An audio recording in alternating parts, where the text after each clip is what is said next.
जय हिंद दोस्तों आज हम लोग चर्चा करने चल रहे हैं सौरमंडल सोलर सिस्टम। बहुत अच्छा चैप्टर है, बहुत अच्छी वीडियो है ये, बहुत अच्छे क्वेश्चन दोस्तों यहाँ से पूछे जाते हैं।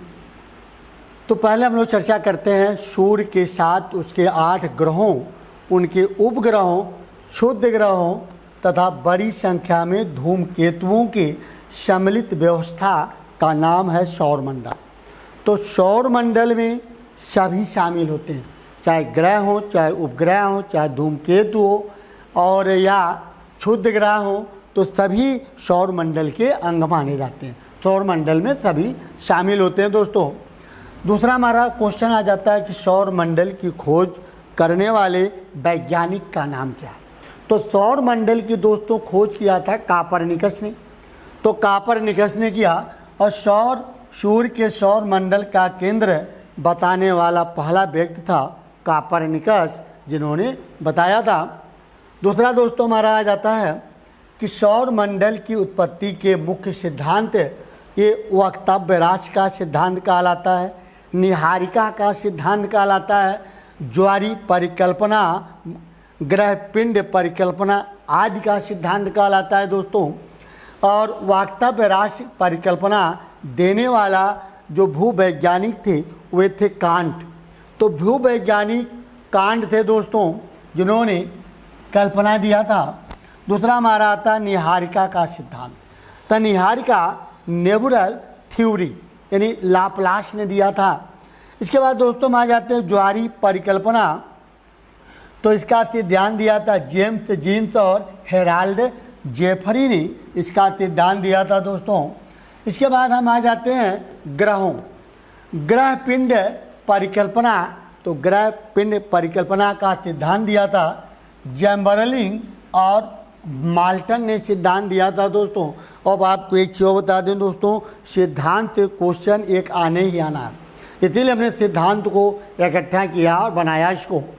इसके बाद दोस्तों हम आ जाते हैं संयुक्त तारा परिकल्पना। तो संयुक्त तारा परिकल्पना का सिद्धांत दिया था एच.एन. रासेल ने दिया था। और सुपरनोवा परिकल्पना का सिद्धांत दिया था होयल और लिटिल्टन ने इसका सिद्धांत दिया था। सूर्य का चक्कर लगाते समय धरती जिन 12 तारा समूहों से होकर गुजरती है उसके लिए एक शब्द लाया गया दोस्तों, 12 राशियाँ। तो 12 राशियों का शब्द दिया गया है। एक राशि को पार करने में धरती द्वारा लिया गया समय, तो एक राशि को पार करने में धरती द्वारा लिया गया समय जिसको कहा जाता है दोस्तों एक महीना, एक महीना कहा जाता है।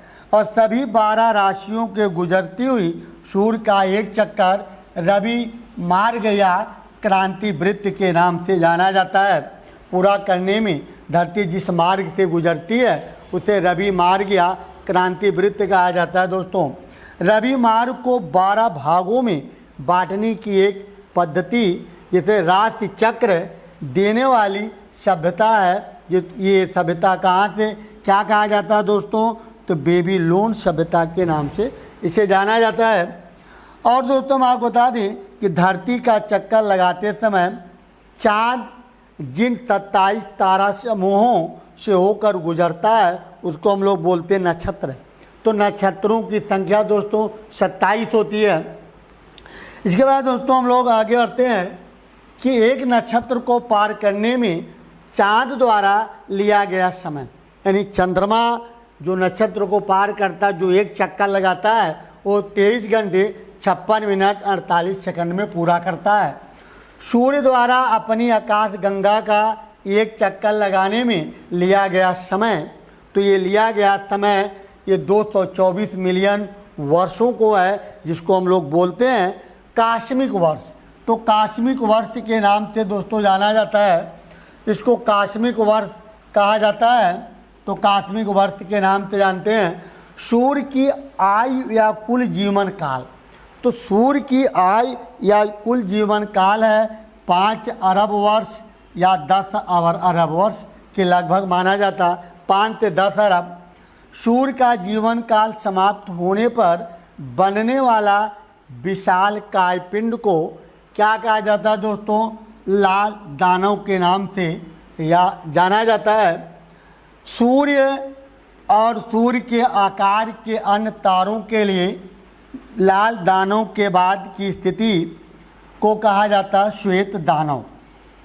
सूर्य के बड़े आकार के तारों के लिए लाल दानव के बाद जो स्थिति आती है उसे दोस्तों कहा जाता है न्यूट्रॉन तारा या कृष्ण बीवर यानी ब्लैक होल के नाम से जाना जाता है। दोस्तों पल्सर में बदलने के लिए तारे में होने वाले विस्फोट, जो विस्फोट होता है उसको कहा जाता है सुपरनोवा। सुपरनोवा या विस्फोट कहा जाता है। ब्लैक होल में बदलने के लिए तारे का जरूरी आकार जो होता है ये सूर्य से 3 गुना ज़्यादा माना जाता है दोस्तों।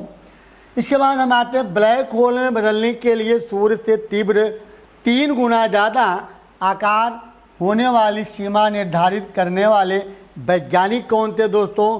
तो नहीं, ब्लैक होल घटना जिसको हम लोग बोलते हैं ब्लैक होल घटना की खोज एस चंद्रशेखर ने किया था, जो भारत के वैज्ञानिक माने जाते हैं। आंतरिक दोस्तों एक चीज़ बता दें हम आपको कि 2 ग्रह होते हैं, एक आंतरिक ग्रह एक बाह्य ग्रह।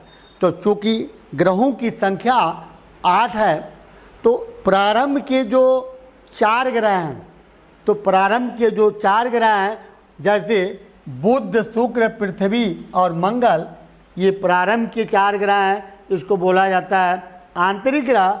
अब बाद के जो बृहस्पति, शनि, अरुण, वरुण है ये बाद के ग्रह हैं, इसको बाह्य ग्रह के श्रेणी में रखा गया। पृथ्वी के अतिरिक्त नंगी आंखों से देखे जा सकने वाले जो 4 ग्रह हैं वो है शुक्र 5 ग्राम कह सकते हैं, बुध, शुक्र, मंगल, बृहस्पति और शनि, ये 5 ग्रह हैं। थोड़ा सा मिस्टेक है, 4 लिख गया है। सूर्य से दूरी के आधार पर ग्रहों का क्रम, तो सूर्य से दूरी के आधार पर ग्रहों का क्रम की अगर हम बात करते हैं दोस्तों तो सूर्य के सबसे नज़दीक बुध आ जाता, फिर शुक्र आ जाता, फिर पृथ्वी आ जाती, फिर मंगल है, बृहस्पति है, शनि है, अरुण है और वरुण आ जाता है दोस्तों। ये सूर्य से बढ़ती दूरी पर अगर हम आकार के अनुसार बात करते हैं तो सबसे बड़ा ग्रह कौन सा आता है? बृहस्पति आता है। सेकंड पे शनि आता है, यूरेनस है और नेपच्यून आ जाता है, पृथ्वी है, शुक्र है, मंगल है और बुध है। यानी सबसे बड़ा ग्रह कौन सा हुआ? बृहस्पति हुआ दोस्तों। और सबसे छोटा ग्रह का हो गया बुध ग्रह। और घूर्णन के अनुसार अगर ग्रहों का क्रम अगर हम बात करते हैं तो बृहस्पति, शनि, यूरेनस और मंगल, वरुण, बुध और शुक्र है।